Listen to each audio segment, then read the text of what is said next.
Welcome back मेरे प्यारे दोस्तों। जैसा कि मैंने आपको बताया था कि आज मैं आपको ग्राफ बताऊंगा। यही है ये ग्राफ वाले क्वेश्चंस। आपने देखा होगा बुक्स में इस तरह के क्वेश्चंस पूछे जाते हैं पेपर में। ग्राफ दे करके आपके ग्राफ के बारे में बताना पड़ता है कि ये ग्राफ क्या बता रहा है आपको, ठीक है ना। आपने देखा ही होगा क्रिकेट गेम जब होता है, ठीक है, उसमें ग्राफ्स को दिखाया जाता है। हम लोग ग्राफ्स को देख करके आसानी से स्कोर एवरेज सब कुछ पता कर लेते हैं, ठीक है।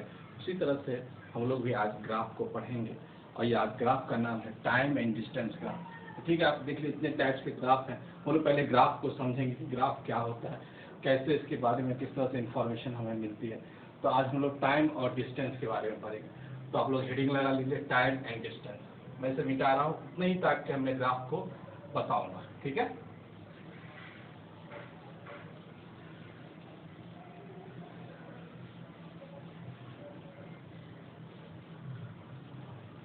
अच्छा लग रहा है आप लोगों को पढ़कर और उम्मीद मानिए कि आप लोग पक्का आग लगा दोगे इस बार पेपर में, ठीक है। यदि आपकी फिजिक्स स्ट्रांग हो गई और मैं केमिस्ट्री भी पढ़ा दूंगा, बायो भी पढ़ा दूंगा, स्ट्रांग हो गई, उसके बाद आपको साइंस में कम नंबर लाने से जो है आपको क्या करते हैं, आपको सबसे ज़्यादा नंबर आएंगे साइंस में। यही सबसे बड़ा आया ये है हमारे KVS PRT का कि जिसको साइंस में ज़्यादा नंबर आ गया वो निकल गया। क्योंकि अधिकांश देख रहे हैं कि साइंस बैकग्राउंड के बच्चे ही निकल पा रहे हैं। तो हम लोगों को साइंस स्ट्रॉन्ग कर लेना है, बाकी आप सब कुछ कर लेंगे, ठीक है। मुझे उम्मीद है कि बाकी जो आप सब्जेक्ट पूछे जा रहे हैं, इतना वाइड सिलेबस हो गया है KVS PRT का, उसमें आप लोग कर लेंगे। लेकिन यह मेन है, यह इसमें जो बाजी मारेगा वही KVS PRT निकालेगा, ठीक है। तो चलिए हम लोग इसको अच्छे से पढ़ते हैं, एक एक चीज़ को समझते हैं, तभी आप लोग इसको कर पाएंगे, ठीक है। तो स्टार्ट करते हैं हम लोग इसको ठीक से पढ़ना। तो सबसे पहले मैं आपको बताया कि टाइम और डिस्टेंस। तो टाइम और डिस्टेंस को समझने के लिए सबसे पहले हम लोग दो एक्सिस का चुनाव करते हैं। देखो भाई, यह जो एक्स होता है एक्स एक्सिस, इसको हम लोग बोलते हैं, और यह जो होता है इसको हम लोग वाई एक्सिस बोलते हैं। तो हम लोग यह पता करते हैं कि एक्स एक्सिस पे हम किसे रखते हैं, टाइम को रखें या डिस्टेंस को रखें। तो सीधी सी बात है, याद रखना है कि एक्स एक्सिस पे जो होता है इंडिपेंडेंट क्वांटिटी आती है। कौन सी क्वांटिटी आती है? इंडिपेंडेंट, ठीक है, जो किसी पर डिपेंड नहीं करती। तो टाइम जो है हमारा इंडिपेंडेंट है, इसीलिए एक्स एक्सिस पे हम लोग टाइम को रखते हैं, ठीक। और वाई एक्सिस पे जो हम लोग डिस्टेंस को रखते हैं, शॉर्ट फॉर्म में डी टाइम।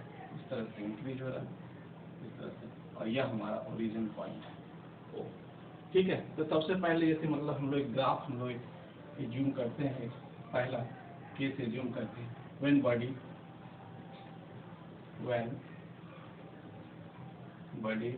Is stationary.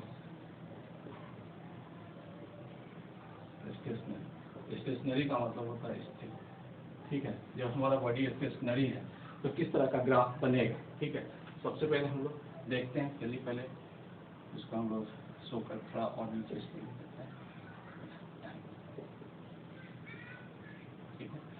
और यह 2 सेकेंड, यह हो गया हमारा 4 सेकेंड, यह हो गया हमारा 6 सेकेंड, और यह हमारा हो गया 1 सेकेंड, और यह हमारा 10 सेकेंड। टाइम को हमने सेकेंड में लिया है, ठीक है। उसी तरह से डिस्टेंस को भी हम लोग ले रहे हैं, ठीक। डिस्टेंस को हम लोग ले रहे हैं 10 मीटर, 20 मीटर, 40 मीटर, 60 मीटर, ठीक है। और थोड़ा ले लेते हैं इसको बड़ा,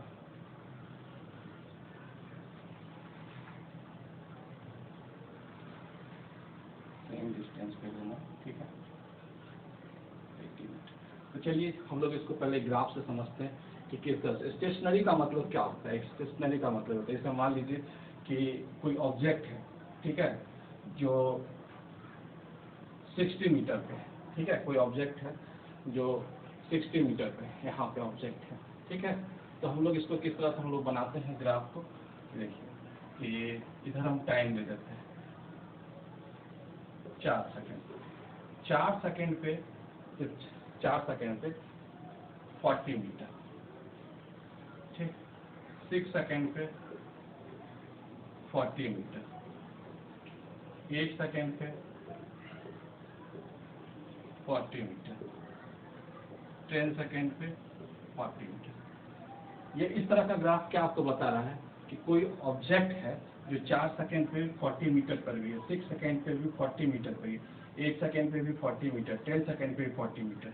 यानी कहने का मतलब यह हो गया कि हमारा टाइम बढ़ रहा है लेकिन डिस्टेंस क्या है, फिक्स है। तो इसको हम ग्राफ पे कैसे दिखाएंगे, उसे देखिए कि हमें 4 सेकेंड, यहाँ पे 4 सेकेंड है, तो 4 सेकेंड पे कहाँ पे है 40 मीटर, तो यहाँ पे इसको दर्शाएंगे। यह हो गया हमारा पॉइंट ए, यह हो गया हमारा केस ए, यह डी, यह सी और यह डी।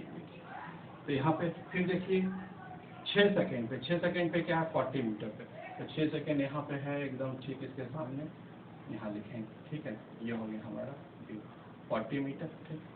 फिर 8 सेकेंड पे भी क्या है हमारा 40 मीटर पे, ठीक, 8 एकदम 40 के सामने यहाँ पर लिखेंगे इसको, ये हो गया हमारा पॉइंट सी। फिर 10 सेकेंड पे भी देखिए क्या है हमारा 40 मीटर, तो यहाँ पे हम लिखेंगे इसको डी। अब सभी लाइन को मिला देते हैं,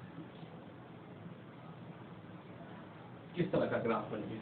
पेपर में इस तरह का आपको ग्राफ दिया जाएगा, इस तरह से ऐसे दे दिया जाएगा, और इधर टाइम और इधर डिस्टेंस, ठीक है, इधर डिस्टेंस दे देगा, और ये इस तरह से आपको ग्राफ पूछेगा कि बताइए किस तरह का ये ग्राफ है।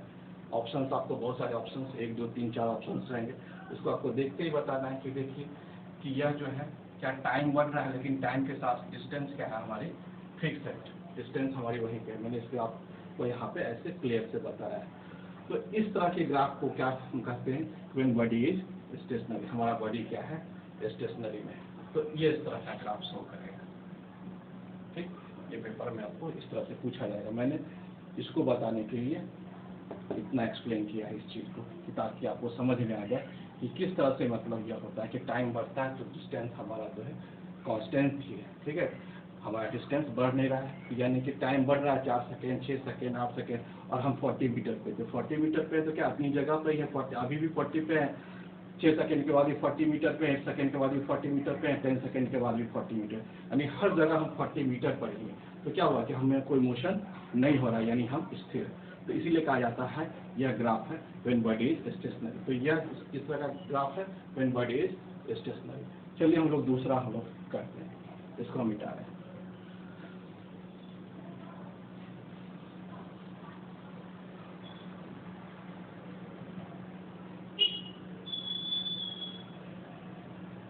When body in uniform motion, ठीक है, बॉडी यूनिफॉर्म मोशन में है और बॉडी हमारा स्पीड अप हो रहा है, ठीक है, यूनिफॉर्म मोशन में, ठीक है। तो देखिए यूनिफॉर्म मोशन कहने का मतलब क्या है कि हमारा जो ऑब्जेक्ट है वह बढ़ रहा है और यूनिफॉर्म तरीके से। फॉर एग्जांपल के तौर पर यदि मैं कहूँ किस तरह से ग्राफ को मैं दिखाऊं कि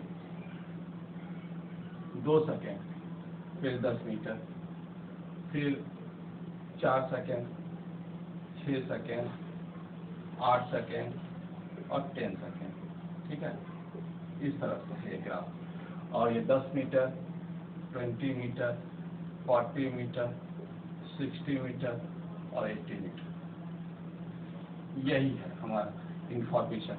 इस इंफॉर्मेशन को देख करके हम क्या पता कर सकते हैं कि हमारा क्या है body and body in uniform motion, और अब यूनिफॉर्म मोशन होते किस तरह का ये ग्राफ बनेगा। चलिए हम लोग देखते हैं कि 2 सेकेंड पे है तो हमारा 10 मीटर यहाँ पर होगा, या ए पोजीशन ए है, ए बी सी डी और इसको ई। तो चलिए देखिए फिर 4 सेकेंड पे क्या है 20 मीटर पे, तो 4 सेकेंड यहाँ से चलिए 20 मीटर कहाँ यहाँ पे है, ठीक इसके से, ठीक है। फिर देखिए 6 सेकेंड पे कहाँ 40 मीटर, 6 सेकेंड से चलिए और यहाँ पे आ जाएगा, ठीक। और 8 सेकेंड पे कहाँ पे हमारा 60 मीटर, 8 सेकेंड से चलिए और यहाँ पे आ जाएगी, ठीक है। और 10 सेकेंड पे कहाँ 80 मीटर पे यहाँ पे आ जाएगा। अब चलिए इसको मिलाते हैं, देखिए इस तरह का स्ट्रेट लाइन ग्राफ बन रहा है। कैसा बन रहा है ये हमारा स्ट्रेट लाइन ग्राफ बन रहा है। तो इसको मिला करके हम लोग इस तरह से ऐसे लिखते हैं, इस तरह से।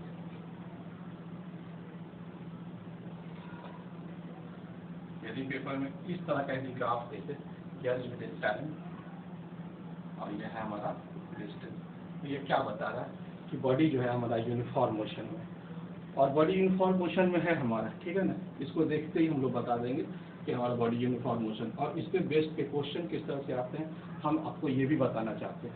यदि आपसे ये क्वेश्चन में भी आपसे पूछ दिया गया कि यह एक पॉइंट है ए, ठीक है, और दूसरा पॉइंट है यह बी, ठीक है। अब यदि आपसे इसमें एक क्वेश्चन पूछेगा कि बताइए कि एक ऑब्जेक्ट ए से बी पर जाने में उसकी स्पीड क्या रही होगी। तो स्पीड क्या रहेगी, तो सबसे पहले हम लोग स्पीड का फॉर्मूला लिखते हैं। तो स्पीड इक्वल्स टू क्या होता है, डिस्टेंस अपॉन टाइम। क्या होता है, डिस्टेंस अपॉन टाइम। इसको हम लोग ऐसे भी लिख सकते हैं, change distance upon change in time. तो देखिए, तो डिस्टेंस जो है, यदि हमको ए से बी तक की बात हो रही है, ठीक है, कहाँ से ए से, हम ए से क्या करेंगे, यहाँ पे परपेंडिकुलर डालेंगे और यहाँ पर भी हम लोग परपेंडिकुलर डालेंगे, इसको मिलाएंगे इस तरह से। तो अब बताइए यहाँ से यहाँ तक का डिस्टेंस कितना है। यह पॉइंट इसको लाई करता है, यह पॉइंट इसको 20 से 60। तो यह जो हमारा जो पोजीशन है, जब भी डिस्टेंस निकालते हैं फाइनल माइनस इनिशियल निकालते हैं, तो फाइनल पॉइंट हमारा ये है और इनिशियल पॉइंट हमारा यह है। तो इसको हम लोग लिख सकते हैं, इसको d2 minus d1, d2 minus d1। तो हमारा d2 कौन सा है, यह है जो हमारा, यह जो है हमारा, यह d2 है, और यह जो है हमारा क्या है, d1 है, ठीक है ना, ये। तो d2 माइनस, उसी तरह से हम लोग चेंज निकालेंगे टाइम। तो टाइम में देखिए चेंज क्या है, इसको हम लिख सकते हैं t2 माइनस t1, यानी फाइनल माइनस, हम समझाने के लिए आपको लिख रहे हैं, ठीक है ना। आप लोग एक मिनट में समझ सकते हैं इसको। तो चेंज देखिए इसमें क्या है, हमारा टाइम का देखिए यह 4 सेकेंड से, तो फाइनल टाइम क्या है 8 सेकेंड। तो 8 माइनस 4 लिखेंगे, क्या लिखेंगे, 8 माइनस 4 लिखेंगे। चलिए हम वैल्यू पुट करते हैं। तो d2 माइनस d1, तो d2 की वैल्यू क्या है हमारी 60 और ये 20, ठीक है। तो 60 माइनस 20 और t2 की वैल्यू क्या है 8 माइनस 4। इस तरह से हम आपको एक क्वेश्चन को डिटेल में समझा रहे हैं, बाकी फिर आप लोग खुद से कर लेंगे। तो देखिए क्या होगा, 60 माइनस 20 कितना होगा 40, और 8 माइनस 4 क्या होगा 4। ये कैंसिल आउट हो जाएगा, ये हो जाएगा 10 मीटर पर सेकेंड। तो यह हमारी जो हो जाएगी ए से बी की हमारी क्या हो जाएगी स्पीड। इस तरह से आपको ग्राफ दे करके आपको एक क्वेश्चन में पूछ सकता है कि बताइए कि स्पीड क्या है, कि ऑब्जेक्ट ए से बी पे जा रहा है। इस ग्राफ को देखते हुए आपको फाइंड आउट करना है what is the speed in this situation, ठीक है। तो इस सिचुएशन में आपको यही निकालना होगा कि स्पीड का फॉर्मूला होता है, ठीक है, ये चेंज को बताता है डेल्टा टी। ये डेल्टा टाइम जो है चेंज को बताता है। हम लोग चेंज को बताया, चेंज हमेशा जब निकालते हैं final minus initial, final minus initial, ये याद रखना है, ठीक है। तो फाइनल पोजीशन क्या है d2 और इनिशियल पोजीशन d1। हमने इसी तरह से सॉल्व किया, हमारा आ गया 10 मीटर पर सेकेंड। अब इसमें एक क्वेश्चन क्या आता है, एक क्वेश्चन जबरदस्त एक क्वेश्चन पूछा जाता है पेपर, पिछले बार भी आया था क्वेश्चन। वो क्या आता है हम आपको बताते हैं। देखिए इसको हम यहाँ पे हम इस क्वेश्चन को सॉल्व करना चाह रहे हैं। ये ग्राफ को हमें रखना है ताकि आगे भी बताएंगे कि ग्राफ, ठीक है। क्वेश्चन, एक क्वेश्चन पूछा गया था, उस क्वेश्चन को हम लोग देखते हैं। इसी ग्राफ को बेस्ड एक क्वेश्चन क्या आया था कि इस तरह से क्वेश्चन था कि ऐसे, ठीक है, एक ऐसे दे दिया, ऐसे दे दिया, एक ऐसे दे दिया, यह ए है, यह बी है और यह सी है, यह टाइम और यह डिस्टेंस। अब इसमें से ये पूछ रहा था कि बताइए कि स्पीड किसकी ज़्यादा है ना, विच वन हैव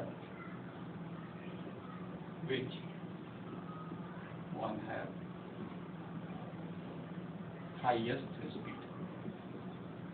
ठीक है, एक में दे दिया था सी, दूसरे में बी, तीसरे में ए, चौथे में नन। ठीक है, तो इसमें से चूज करना है कि हाईएस्ट स्पीड कौन सी। तो अभी आप बताइए, इस ग्राफ को आपने पढ़ा, इस ग्राफ की मदद से क्या आप इसको बता सकते हैं कि स्पीड किसका ज़्यादा होगा? आपने ध्यान नहीं दिया होगा, मैं बताता हूँ कि जिसका यदि एक्स एक्सिस के साथ स्लोप ज़्यादा हो, यानी कहने का मतलब यह यह एक्स एक्सिस है और इसका यदि यह एंगल ये है, ठीक है, यह हमारा θ1 है, एक दूसरा है यह हमारा θ2, तो किसकी एंगल बड़ी है? किसके θ2 की बड़ी है, θ1 की बड़ी है? θ2 की बड़ी है। तो जिसका एंगल ज़्यादा होगा उसी की स्पीड क्या होगी, हमारी ज़्यादा होगी। इस कॉन्सेप्ट को देखना है एक्स एक्सिस, किससे देखना है हमको? एक्स एक्सिस से।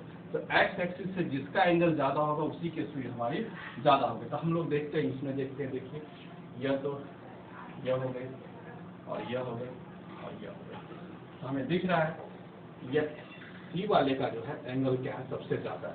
तो हाईएस्ट स्पीड क्या होगी हमारी? सी की होगी। इसका आंसर क्या हो जाएगा? फर्स्ट सी। यदि इस क्वेश्चन में ऐसा पूछ देता कि बताइए कि इसमें मिनिमम स्पीड क्या होगी, मिनिमम, तो मिनिमम स्पीड यदि हमसे पूछेगा तो क्या हम लोग जवाब देंगे? तो जिसका जो होगा एंगल का मान क्या होगा, कम होगा, वही होगा। सबसे एंगल का मान किसका है? ए का। इसका हमारा आंसर क्या हो जाएगा? थर्ड हो जाएगा। इसको इस तरह से ही पूछ सकता है, इंक्रीजिंग ऑर्डर में सजाइए, डिक्रीजिंग ऑर्डर में सजाइए। ठीक है, यदि आपसे पूछ दिया कि इंक्रीजिंग ऑर्डर में सजाइए,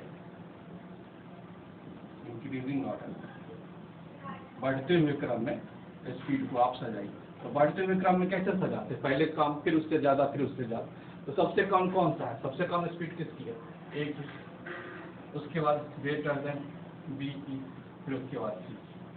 ठीक है, उसी तरह से यदि आपको क्वेश्चन में पूछ सकता है डिक्रीजिंग ऑर्डर में, तो हम डिक्रीजिंग ऑर्डर में रिवर्स कर देंगे। ठीक है, तो इस तरह से आपको क्वेश्चन पेपर में आ सकते हैं। ठीक है, इसका आप लोग ध्यान रखेंगे कि किस तरह से ये क्वेश्चन, ये ग्राफ पे बेस्ड ये क्वेश्चन एक बार आ चुका है, आप लोग ध्यान रखिए। एक क्वेश्चन कैसा आया था वो भी हम आपको बता रहे हैं, उस क्वेश्चन पर भी आप ध्यान देंगे। एक इस तरह के इस बेस पे ऐसा क्वेश्चन आया, इस तरह से ऐसे, इस तरह से ऐसे था और ऐसे था और ऐसे था, तो इस तरह से यह एक्स और यह वाई एक्सिस लिखा हुआ था, यह टाइम है और यह डिस्टेंस है और यह बी और बी। ये बात पूछ रहा था कि बताइए कि स्पीड किसकी ज़्यादा है। तो जस्ट मैंने आपको कॉन्सेप्ट बताया कि जिसका एक्स एक्सिस के साथ एंगल ज़्यादा बनेगा उसी की स्पीड क्या होगी, ज़्यादा होगी। तो आइए हम लोग विचार करते हैं। तो देखिए यह है हमारा ए और यह है हमारा बी। ठीक है, देखिए बी का क्या है, एंगल जो है टाइम, उसके टाइम वाले एक्सिस के साथ जो है क्या है, बड़ा है। तो क्या होगा, बी की स्पीड क्या होगी, ज़्यादा। तो B is greater speed than A,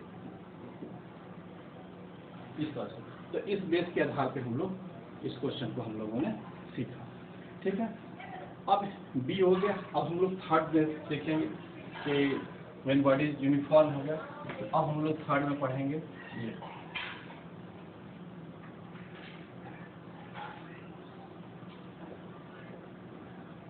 when body is not uniform, when body is not uniform,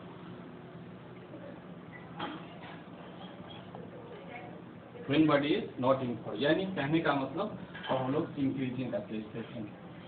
ठीक है, तो देखिए मतलब इंक्रीजिंग का केस देखेंगे, ये इंक्रीजिंग का केस क्या है कि आप लोग जब लोग प्लेटफॉर्म से जब गाड़ी खुलती है तो स्पीड क्या होती है कि मतलब धीरे धीरे धीरे धीरे धीरे धीरे धीरे क्या होती है, बढ़ने लग जाती है। ठीक है, तो हम लोग देखेंगे वैसे सिचुएशन में ग्राफ किस तरह से फॉर्म करता है हम लोग। तो चलिए हम जैसे एक एग्जांपल से लेते हैं कि जैसे देखिए 2 सेकेंड, तो 2 सेकेंड में 10 मीटर पे गाड़ी चलेगी, रेलगाड़ी। ठीक है, 4 सेकेंड में जो है यह चली गई हमारी, मान लेते हैं यह 25 सेंटीमीटर। ठीक है, और 6 सेकेंड में हमारी जो है चली गई गाड़ी इस तरफ से 50 मीटर। ठीक, इस तरह ये 3 ही से हम लोग पता कर लेते हैं। देखिए किस तरह का ग्राफ बनता है। तो 2 सेकंड में 10 मीटर, तो 2 सेकंड में 10 मीटर यानी कहने का मतलब यहाँ पे होगा, ठीक है। फिर 4 सेकंड में 25 मीटर, तो 25 मीटर कहाँ होगा, ये 20 और 40 के बीच होगा। तो 4 यहाँ पे है, ऐसे चलेंगे और यहाँ पे हम लोग इसको मार्क करेंगे, ठीक है, इस तरह से। फिर 6 सेकंड में क्या कर रहा है, 50 मीटर, तो 6 सेकंड है तो 6 सेकंड यहाँ पे है, 50 मीटर ऐसे चलेंगे, है ना। और 40 और 60 के बीच में होगा, थोड़ा सा यहाँ पर इस तरह से हम लोग। तो देखिए क्या हो रहा है, इस तरह से ग्राफ किस तरह से बन रहा है, इस तरह से इंक्रीज हो रहा है। यानी कि हम लोग इसको इस तरह से हम लोग लिख सकते हैं, इस ग्राफ को इक्विवेलेंट हम लोग ऐसे लिख सकते हैं, इस तरह से ग्राफ बन रहा है, ऐसा इस तरह से ऐसे ग्राफ बन रहा है। तो इसका मतलब क्या हो गया कि when body is not uniform, ठीक है। और क्या हो रहा है, मतलब धीरे धीरे जो है बॉडी जो है हमारा क्या है, बढ़ रहा है। क्या हो रहा है, हमारी स्पीड क्या हो रही है गाड़ी की, धीरे धीरे बढ़ रही है। तो ऐसे केस में जो हमारा ग्राफ क्या हो जाएगा, यह हो जाएगा, ठीक, ये अच्छा। तो ये समझ में आया। तो अब हम लोग अपने ठीक से अब ग्राफ को एक बार फिर से हम लोग रिकॉल कर लेते हैं। अब हम लोग ग्राफ को समझ में आएगा, ग्राफ को अच्छे तरीके से हम लोग फिर से इसको रिवाइज कर लेते हैं। देखिए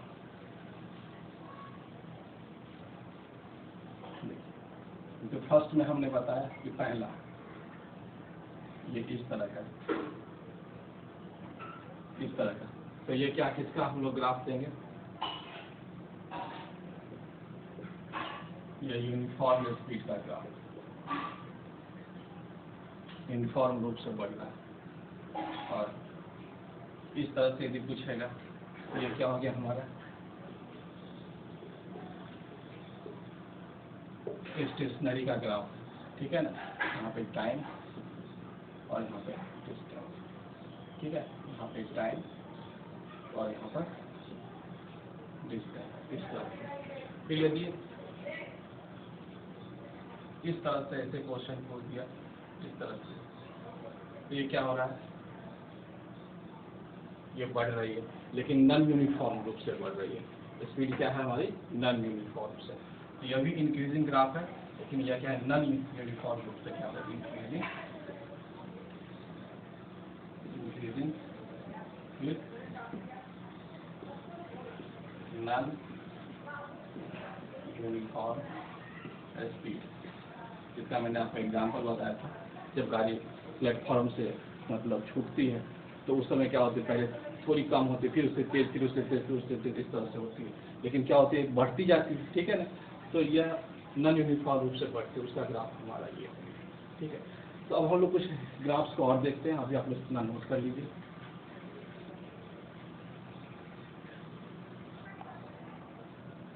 ठीक है। अब नेक्स्ट कुछ और ग्राफ को देख लेते हैं हम लोग। तो अब देखिए यह हो गया हमारा, अभी इस ग्राफ को देखते हैं हम लोग, ये वाले ग्राफ। तो ये वाला ग्राफ क्या आपको बता रहा है कि देखिए कि यह जो ग्राफ क्या हो रहा है कि यह ग्राफ में इस तरह से ऐसे स्लोप बन रहा है, यहाँ से ऐसे नीचे की तरफ ऐसे करके जा रहा है। इसका मतलब क्या हुआ कि हमारी स्पीड घट रही है, हमारी स्पीड क्या हो रही है, घट रही है। यानी कि कहने का मतलब यह हो रहा है कि इसमें ब्रेक लगाया जा रहा है और यह क्या हो रहा है, स्पीड घट रही है। यानी कि जब हम लोग ट्रेन जब स्टेशन पे आने वाली होती है तो ड्राइवर क्या होता है, ब्रेक लगाता है और धीरे धीरे धीरे धीरे धीरे धीरे धीरे धीरे गाड़ी की स्पीड कम होती जाती है और प्लेटफॉर्म पे आकर के लग जाती है। तो यह जो है वही वाला ग्राफ है हमारा, इस तरह से। देखिए क्या हो रही है कि हमारा स्पीड देखिए धीरे धीरे धीरे क्या हो रही है, तो ये यूनिफॉर्म रूप से क्या हो रहा है, डिक्रीज हो रहा है, यूनिफॉर्म डिक्रीजिंग स्पीड ग्राफ है। जब आप लोग समझ लेंगे तो किसी तरह से घुमा कर पूछेगा पेपर में, आप जवाब दे सकते हैं, यही का जवाब है। अब यह देखिए यह भी जो है ना क्या है, डिक्रीजिंग का, यह भी स्पीड क्या हो रहा है हमारा, घट रहा है। इसके केस में यह भी क्या हो रहा है, लेकिन यह घटने का देखिए इसमें क्या जिगजैग टाइप का ये पाथ बन रहा है। इसका मतलब यह कि इसमें यूनिफॉर्म नहीं है, नॉन यूनिफॉर्म, घट तो रहा है लेकिन नॉन यूनिफॉर्म तरीके से, ठीक है ना। क्या हो रहा है, नॉन यूनिफॉर्म तरीके से घट रहा है। तो यहाँ पे ये ग्राफ हमारा शो कर रहा है non uniform, non uniform, uniform decreasing speed graph, ठीक है। कभी कभी फ्लो में यदि हम कुछ ऐसा बोल जाए तो उसको आप लोग समझ लेना कि मतलब मैं क्या बोलना चाह रहा हूँ, ठीक है ना। कभी कभी ऐसा होता है कि बोलना कुछ चाहता हूँ, लिखा कुछ चाहता हूँ, तो आप लोग ध्यान रखिएगा, ठीक है, इस बात का। तो मैंने आपको बताया कि यूनिफॉर्म डिक्रीजिंग स्पीड ग्राफ है ये, या non uniform decreasing speed graph है ये, इस तरह से। और ये देखिए इसमें ग्राफ में क्या हो रहा है कि पहले क्या हो रहा है, देखिए ये यूनिफॉर्म रूप से इंक्रीज हो रहा है, उसके बाद क्या हो रहा है, ये स्टेशनरी हो गया, और फिर क्या हो रहा है, ये यूनिफॉर्म रूप से डिक्रीज कर रहा है। तो आपने तीनों ग्राफ को अच्छे से समझ लिया।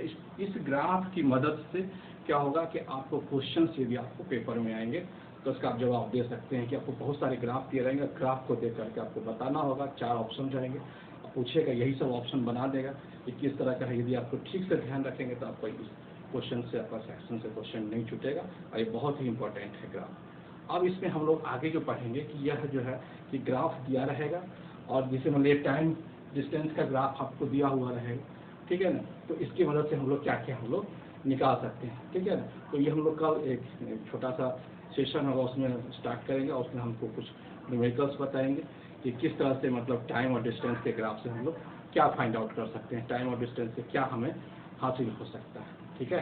तो हम लोग इसको नेक्स्ट क्लास में पढ़ेंगे इस चीज़ को, ठीक है। तब तक के लिए आप लोग इसको रिवाइज कीजिए, और आपको अच्छा लग रहा है तो आप इसे सब्सक्राइब कीजिए, लोगों को बताइए, जो ज़रूरतमंद है, नीडी लोग हैं, ठीक है, उन तक बात पहुंचाइए, सब्सक्राइब कीजिए, बेल आइकन दबाइए, ठीक है, और नोटिफिकेशन आपको जल्दी आ जाएगी। तो मैं पूरा कोशिश करूंगा कि आप लोगों का ये साइंस जो है 2-3 महीने में खत्म हो जाए, और अच्छे से आप लोग पेपर दें। और देखिए कि आपको यदि आपका पूरा पढ़ा हुआ रहेगा, अच्छे से कॉन्सेप्ट क्लियर रहेगा, तो आप अच्छे से करके आइए। सिर्फ ऑब्जेक्टिव पढ़ने से कुछ भी नहीं होगा आपका, ठीक है ना। ऑब्जेक्टिव पर आजकल क्वेश्चन को घुमाया जाता है, ठीक है, इसलिए पूरा थ्रोली आप पढ़ लीजिए, क्वेश्चन को किसी भी तरीके से रोटेट करेगा, आप लोग जवाब आसानी से दे रहे होंगे, ठीक है। इसलिए मैं कह रहा हूँ कि पूरे वाइड तरीके से पढ़िए, एक डिटेल वे में पढ़िए, तो जो भी पढ़िए आपका क्वेश्चन का जवाब आपको मिलेगा। और इस चैनल से आप यदि आपको 1-2 नंबर का भी आपको यदि आपको बेनिफिट हो रहा है तो आपका सिलेक्शन होगा। क्यों? यदि 1-2 नंबर यही ना आए तो क्या होता है, 1-2 नंबर से सिलेक्शन हमारा कहाँ से कहाँ चला जाता है, पीछे हो जाता है, और हम लोगों का सिलेक्शन नहीं होता, फिर अगले साल के ट्राई करते हैं। इसीलिए कि जो चीज़ आपको मिल रही है कहीं से भी, उसको पूरा वॉच करें, ठीक है। जो भी जैसे भी है, ठीक है, उतना तो अच्छा सेटअप नहीं है, फिर भी मैं आपको बताने की कोशिश कर रहा हूँ कि मैं ऑलरेडी टीचर हूँ, ठीक है, नीट में भी पढ़ाता हूँ लोगों को, बच्चों को। तो आपके लिए मैंने ये किया है इस चीज़ को, आप लोग इसको ध्यान से और पढ़ेंगे, अच्छे से पढ़ेंगे, मुझे पूरा उम्मीद है, ठीक है। मैं बोलता कम हूँ, पढ़ाता ज़्यादा हूँ, इसलिए बोलने का मेरा थोड़ा अपना लक्ष्यदार शैली नहीं है, ठीक है। इसलिए घुमा घुमा के मैं बातें नहीं बोलता हूँ जैसे लोग बोल लेते हैं, मैं सीधा टू द पॉइंट बात करता हूँ, और टू द पॉइंट समझाता हूँ, ठीक है। आप लोगों को अच्छा लगे तो इस चैनल को जरूर सब्सक्राइब करें, और लोगों को बताएं, नीडी जो स्टूडेंट है, जिनके पास पैसे की दिक्कत है, जो नहीं पढ़ सकते हैं, बाहर दूर दराज इलाके में रहते हैं, उन तक ये बात पहुँच जाए तो मेरे लिए बहुत सौभाग्य की बात होगी। आपका बहुत बहुत धन्यवाद।